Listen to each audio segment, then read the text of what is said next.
বিসমিল্লাহির রহমানির রহিম। আজ 17/6/2024 সাল।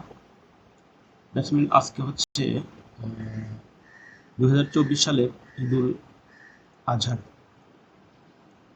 ঈদুল আজহা দ্যাট মিনস কোরবানির ঈদ।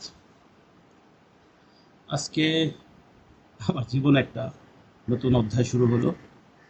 একটা সিদ্ধান্ত আমার উপরে দেওয়া হলো, যে সিদ্ধান্তটা আমি মেনে নিতে বাধ্য। সেটা হচ্ছে আমাকে পরিবার থেকে বিচ্ছিন্ন করা হলো। আসলে আমি বুঝতে পারি নাই এত তাড়াতাড়ি পরিবার থেকে বিচ্ছিন্ন হয়ে যাব বা আমাকে বিচ্ছিন্ন করে দেওয়া হবে। যেটাই হোক, সেটা আল্লাহ যা করে মঙ্গলের জন্য করে, আমি বিশ্বাস করি। তো আমি আজ থেকে প্রায় 10 বছর আগে 2013 সালে বিয়ে করেছি। আমার পরিবারকে বা আমার ওয়াইফকে আমি এভাবেই বলেছি সারা জীবন যে আমরা যতদিন আব্বা আম্মা আছে ততদিন তুমি গ্রামের বাড়িতে থাকবা, আমাকে আব্বা আম্মার সেবা করতে হবে, যেহেতু আমি দূরে থাকি, আমি পারি না সবসময়, তুমি সবসময় তোমার দুধ খেয়ে নাও। তো ও এইভাবেই করে আসছে। তো এখন আসলে আমরা ছোট ভাইটা বড় হয়ে গেছে, তো মনে হয় এখন এনাফ ম্যাচিউর। আমাকে আসলে না হলেও এখন পরিবার চলে। আমার ছোট ভাই আমার আমাদের দেখাশোনা ভালোভাবে করতে পারবে আসলে। প্লাস হচ্ছে মাঝে মাঝে কথা কাটাকাটিতে আব্বু আম্মুর সাথে সরাসরি চলতে গেলে অনেক সময় কথা কাটাকাটি হয়। অনেকবার এই আম্মু আমাকে বলেছে তুই পৃথক হয়ে যা বা তুই ভিন্ন হয়ে যা, বাট আমি কথাটা কোনো গুরুত্ব দিই না, আমি যাবো না, আব্বু তো কিছু করে নাই। তো আমি সবসময় আম্মুর কথা চেয়ে আব্বুর কথা গুরুত্ব বেশি দিয়েছি, সবসময় এটা। উম, তো এটা যে আব্বুরও কথা ছিল, এটা আমি আসলে কখনো বুঝতেই পারিনি। এর জন্য আসলে তো বিয়ে দিতাম না হলে আরো আগে হয়তো সেপারেশনটা হইতে হতো। তো আমিও তারপরেও আমার ওয়াইফকে ওইভাবেই বললাম না, প্রস্তুত করেছিলাম যে সারা জীবন বাড়িতে থাকতে হবে যদি আব্বা আম্মা আছে। আব্বা আম্মা যদি না থাকে তখন সেটা ভিন্ন কথা। তো আমি কি করলাম, এবার সেপারেশনটা হয়ে গেল। আসলে আমার কিছুটা ফল্ট অবশ্যই আছে। না হয় কি আর আব্বা আম্মা আমাকে পৃথক করবে? হয়তো আমি তাদের যেটা এক্সপেকটেশন আমাকে দিয়ে সেটা তাদের ফুলফিল করতে পারিনি, বা আমার জন্য হয়তো পরিবারে কোনো প্রবলেম ক্রিয়েট করতেছে, সে কারণে আমাকে পৃথক করে দিল। হ্যাঁ, প্রবলেমগুলো কোথায় হইতেছে সেটা আমি জানি, ওটা কিছু তো অবশ্যই জানি। এক নাম্বার হচ্ছে আমার ছোট ভাই, সে ইঞ্জিনিয়ারিং পাস করছে, জালালাবাদ ইউনিভার্সিটি থেকে সে ইঞ্জিনিয়ারিং পাস করছে। তো তার এখন একটা জব দরকার, তাকে বিয়ে শাদী করাতে হবে, অনেক কিছু চিন্তা ভাবনা করতেছে। আমিও তো এটা মানে আমার একটা হেডেক এটা, যে ওর একটা ভালো কাজে ঢুকাই দিতে পারলো বা ওর জন্য কিছু একটা কর্মসংস্থান ব্যবস্থা করতে পারলো, এটা সমস্যা হবে। বিয়ের বয়স হয়েছে, আমার একটা বিয়ে শাদীর দরকার। আব্বু আম্মু থাকাকালীন অবস্থায় যদি ওর বিয়ে দিতে পারি সেক্ষেত্রে আমার দায়িত্বটা একটু কম থাকে। বাট এখন যে সিচুয়েশন হয়েছে, ও আসলে দেশের বাইরে যেতে চাইতেছে, আবার কি করবে কিছু বুঝতেছে, আমার ব্যাংকে চাকরি খুঁজতেছে, ও ওর মতো চেষ্টা করতেছে। নিজের টেনশন তো না, চেষ্টা করতেছে। তো আমি খুব অল্প বেতনে চাকরি করি ঢাকাতে। গত শুক্রবারে, 14 তারিখে আমি শুক্রবার অফিস করতে হচ্ছে। শুক্রবার অফিস করে আমি বাড়িতে যাই, বাড়িতে যাওয়ার পরে আমার টার্গেট হচ্ছে এর আগেই আমার ছেলে ফোন করে আমাকে বলতেছে হয়তো তুমি আমাকে নিয়ে ঘুরতে ঘুরতে যাবা, আমাকে সাঁতার শেখাবে, আমাকে সাইকেল চালানো শেখাবে, এইসব আবদার ছেলে সবসময় থাকে।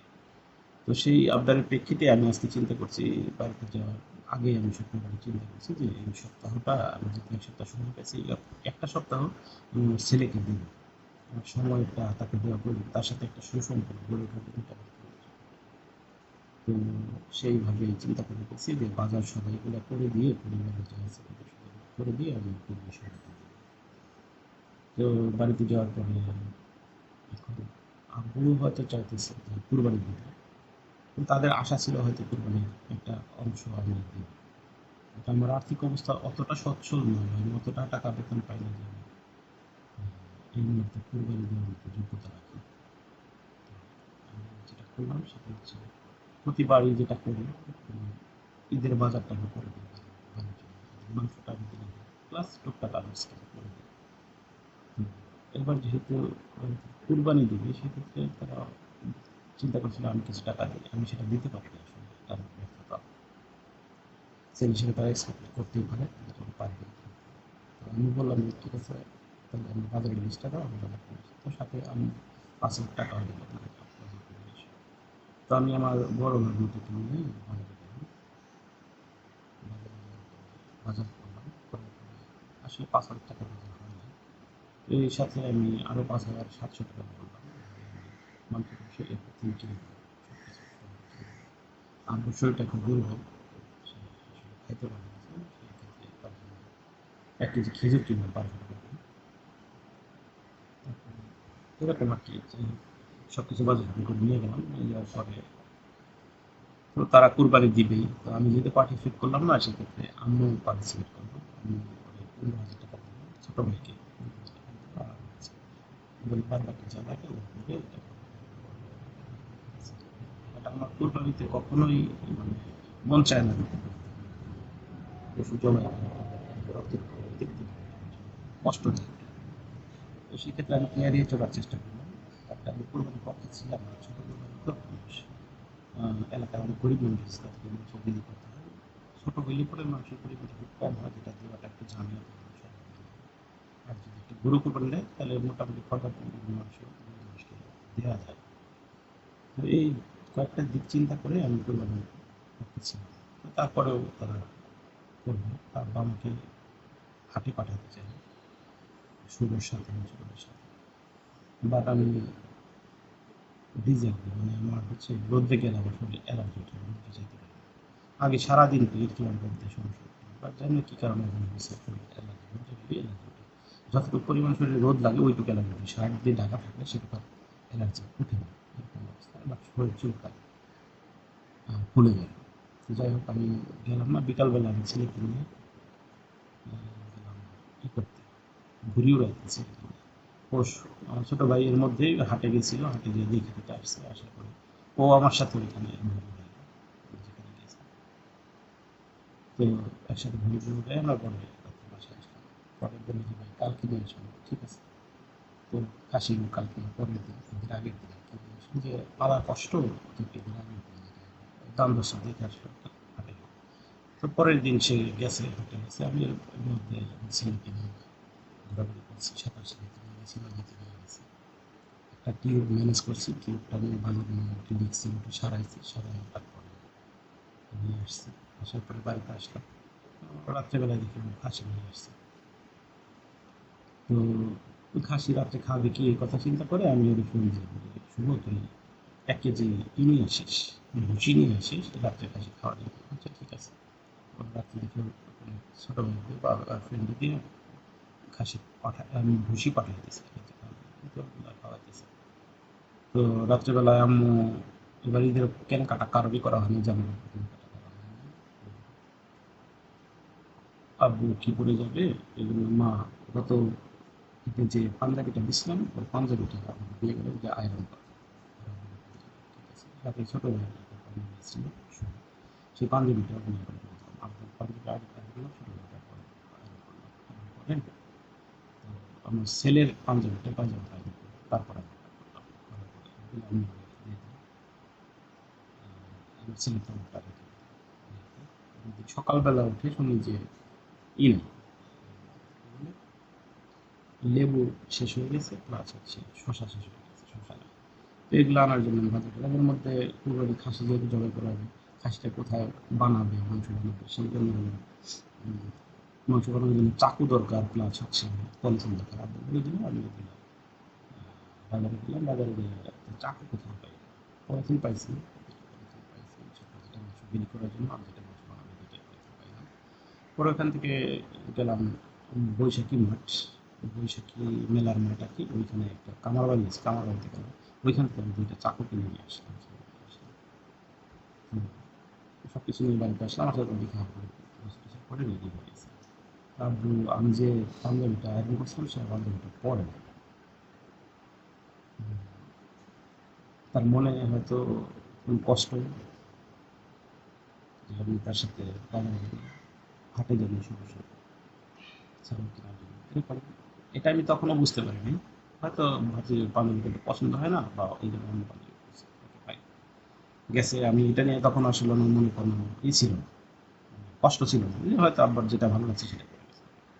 তো আমি তারপরে আমার ছেলেকে রেডি করলাম, আমি রেডি হলাম, একসাথে আমরা ইয়েতে গেলাম, ঈদের নামাজে গেলাম। আব্বু আগেই চলে গেছে, আব্বু আগেই চলে গেছে, ঈদের নামাজে গেলাম। যাওয়ার পরে নামাজ টামাজ পড়ে এসে আমি বাবার কবর জিয়ারত করলাম।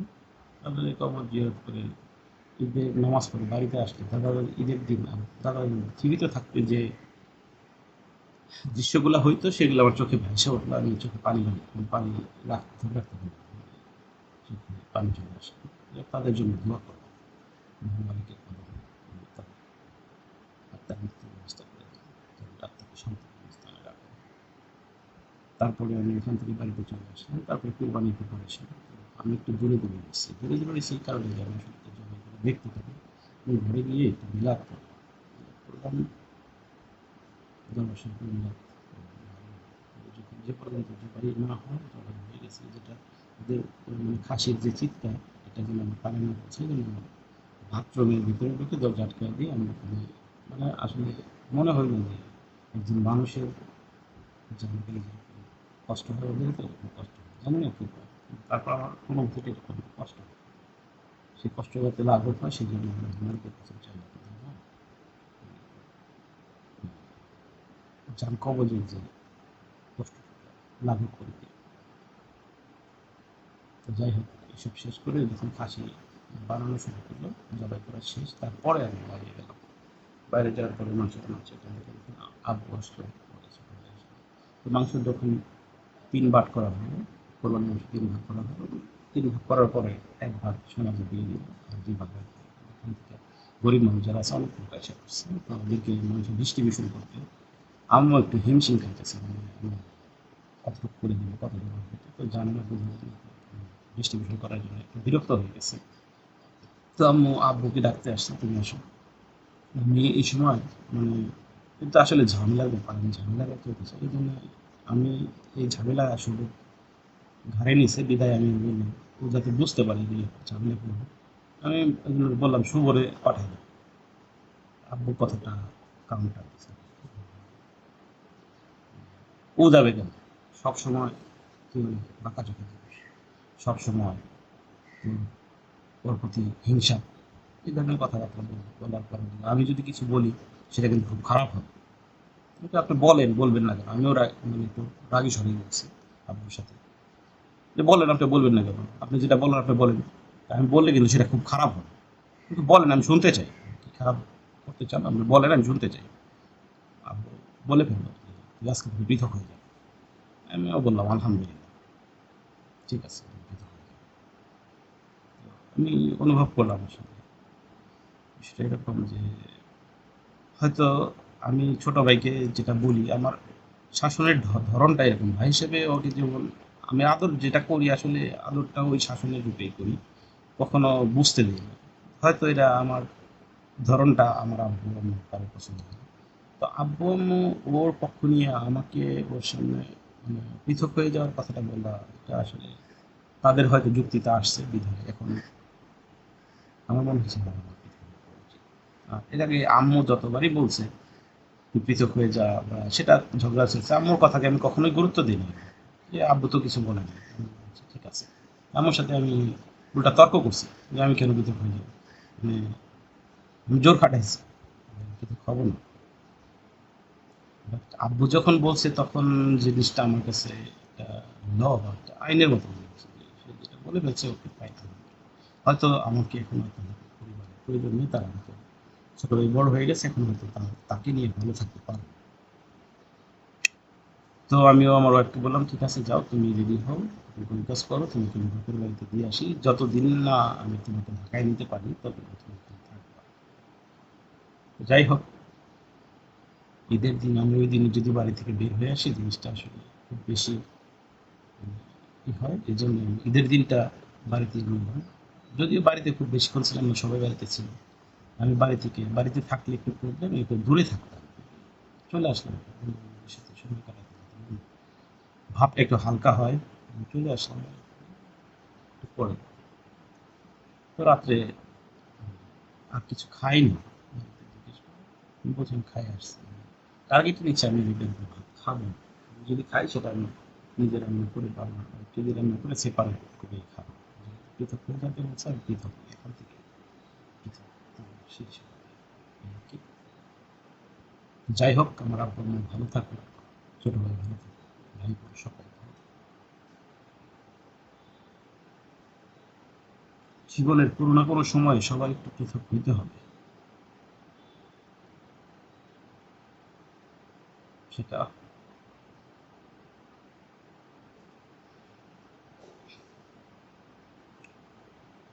এত তাড়াতাড়ি হবে আমি বুঝতে পারিনি।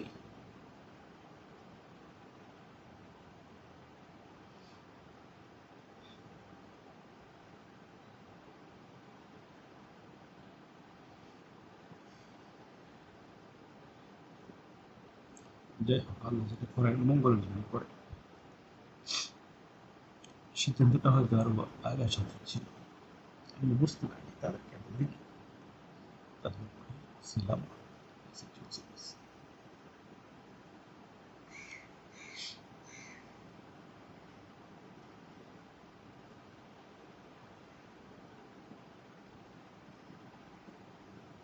তারা ভালো থাকুক।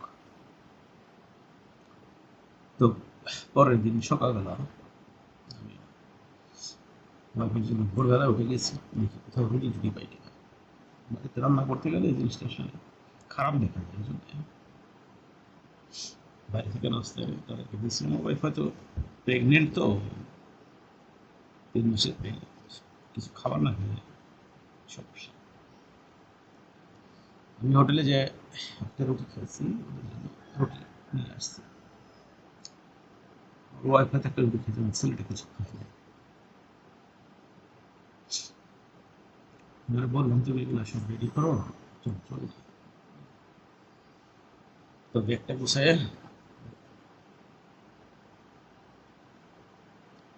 ওদেরকে দিয়ে আসলাম।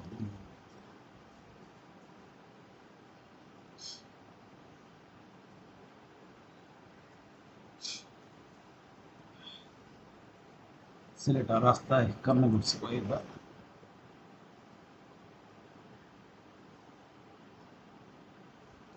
তারা আপুকে আর কখনো দেখতে পাবে না, এই কষ্ট।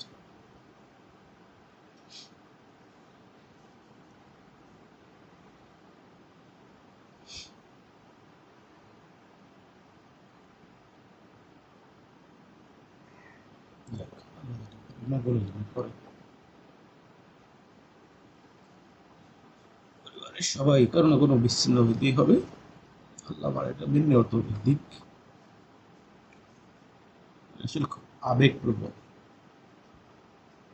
পুরুষ মানুষের আসলে একটু শক্ত হওয়া দরকার।